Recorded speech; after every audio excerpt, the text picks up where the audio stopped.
Tras 74 días de conflicto, Israel asegura haber asestado dos fuertes golpes a Hamás. Por un lado, el ejército anunció la muerte del financista Zubi Farwana, presuntamente implicado en la transferencia de millones de dólares al ala militar de Hamás. Y por otro, la destrucción de varias células e infraestructura del grupo islamista en las ciudades de Sujaya y Han Yunis.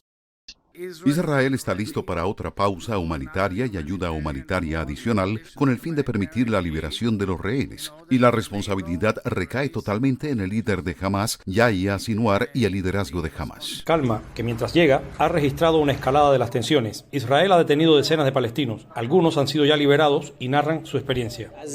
Torturan a todo el que quieren.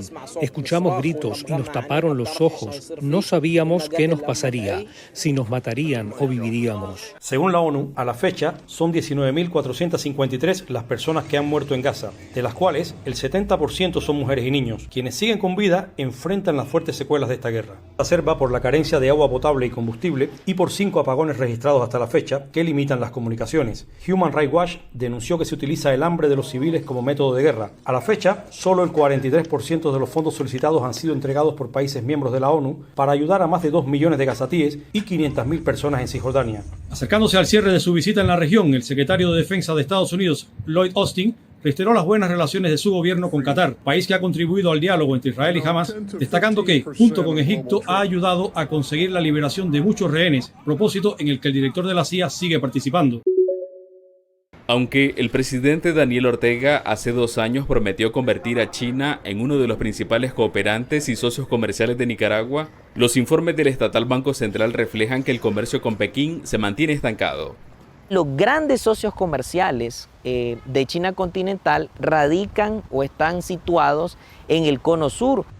El economista Marco Peña explica que en 2 años de relaciones diplomáticas, las exportaciones de Nicaragua hacia China no superan el 1%, mientras que las exportaciones a Estados Unidos siguen manteniéndose por encima del 60%. Sin embargo, funcionarios nicaragüenses afirman que todo podría cambiar a partir de 2024, con la entrada en vigencia del Tratado de Libre Comercio con China.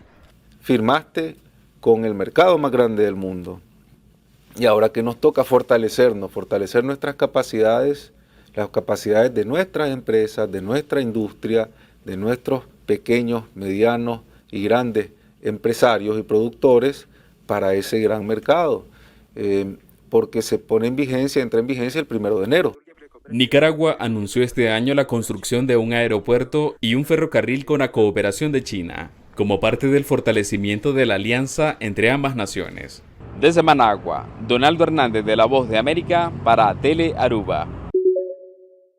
Lluvias torrenciales y fuertes ráfagas de vientos causaron estragos en las zonas costeras del este del país, según el Servicio Nacional de Meteorología. En Massachusetts, Pensilvania y New Hampshire abundaban los árboles caídos. En Delaware, el desbordamiento del río dejó inundaciones. En Nueva Jersey, algunos conductores tuvieron que ser rescatados de las calles bajo agua. Y en Carolina del Sur, se registraron pequeños tornados, mientras que en Nueva York, el puente Verrazano tuvo que ser cerrado temporalmente y la acumulación de lluvia causó caos y dificultad para muchos que trabajan a la intemperie, como los repartidores de comida. Aproximadamente 500,000 de hogares sufrieron cortes de electricidad en diferentes estados, según PowerOutage.us. Más de 400 vuelos habían sido cancelados y 1.400 presentaban demoras, según FlightAware.com. Lo que estropeó los planes de viajes de algunos cuando la Asociación Estadounidense de Automovilistas prevé que los viajes esta temporada superarán las cantidades previas a la pandemia. Se proyecta que van a ser más de 115 millones de estadounidenses los que van a viajar durante los días festivos del fin de año. La mayoría lo va a hacer por las carreteras, como siempre, pero sí estamos viendo que la cantidad de personas que va a estar viajando en avión no solamente va a superar los números del año pasado, sino también la cantidad de viajeros que vimos durante el 2019 antes de que iniciara la pandemia. El sistema continúa bajo vigilancia y la alerta de viajes y por inundaciones repentinas se mantiene por el resto del lunes. Desde Nueva York, Ángela González de La Voz de América para Telearuba.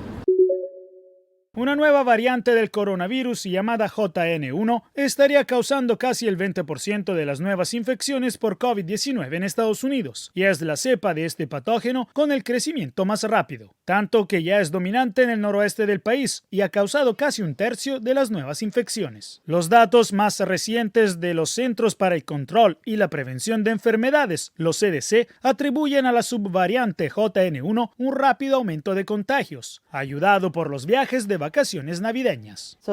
Lo mejor que pueden hacer es ponerse al día con sus vacunas, incluida la vacuna anual contra la gripe y la vacuna anual contra el COVID. La Organización Mundial de la Salud espera que JN1 se convierta en la variante de coronavirus líder en todo el mundo en cuestión de semanas. JN1 tiene una mutación que le permite evadir la inmunidad contra el coronavirus, tanto que la OMS la definió como una nueva variante de interés, a pesar de que por ahora el riesgo para la salud pública sea bajo. Este virus está circulando, está evolucionando y está provocando una infección grave y está provocando muertes entre muchas personas que no están vacunadas o que tienen enfermedades subyacentes. Como en Europa y Asia, los contagios están aumentando masivamente también en Estados Unidos, gracias a la disminución de la inmunidad. Solo el 18% de los estadounidenses, según los CDC, ha recibido la ronda más actualizada de vacuna contra el COVID-19 y muchos dejaron de vacunarse ya desde 2021, dejando su cuerpo sin las defensas más actualizadas contra el virus. Desde Washington, Jacopo Luzzi, Voz de América para Telearuba. En un fallo sin precedentes, la Corte Suprema de Colorado dictaminó que el expresidente Donald Trump no puede postularse a la Casa Blanca y lo retiró de la papeleta de las elecciones primarias presidenciales del estado. Según el fallo judicial, el exmandatario es inelegible para ocupar un cargo público a causa de su rol en el asalto al Capitolio del 6 de enero de 2021. El fallo se basa en la enmienda 14 de la Constitución, la cual prohíbe ocupar un cargo federal a personas que participaron en una insurrección o rebelión. Por su parte, el equipo de la campaña de Trump dijo que apelará ante la Corte Suprema de Estados Unidos e indicó que este proceso busca interferir en las próximas elecciones presidenciales.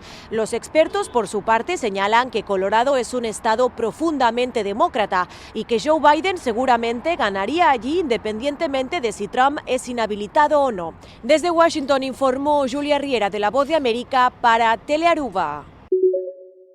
Como parte de un intercambio de prisioneros que incluye al menos a 10 ciudadanos estadounidenses, el gobierno de Estados Unidos liberó a Alex Saab, según reportan las agencias Reuters y AP. Saab se trata de un empresario colombiano que el gobierno de Nicolás Maduro considera un diplomático venezolano y que estaba siendo procesado en una corte de Miami por liderar una red internacional de lavado de capitales, según fiscales estadounidenses.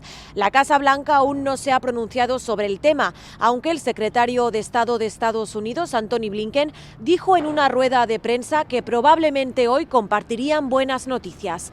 Voceros de la Casa Blanca indicaron desde mediados del año pasado que la administración Biden buscaba vías para negociar la liberación de estadounidenses detenidos sin razón por el gobierno de Nicolás Maduro.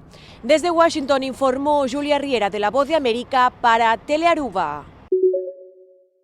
Ex-presidente de Suriname, Desi Bouterse, ha sido condenado a 20 anos de prisão para assassinato cometido em dezembro de 1982. O Tribunal de Justiça de Suriname ha condenado ex-presidente, pero Bouterse mesmo não estava presente durante o veredicto. Entre 7 e 8 de dezembro de 1982, vários periodistas, abogados e políticos han sido assassinados. Abogado Gerard Spong ha comentado que está satisfecho com o veredicto, pero está raya que Desi Bouterse é uma pessoa cobarde ya que él no estaba presente durante el veredicto. Para Noticia, mi Fabiola Ángela Hernández.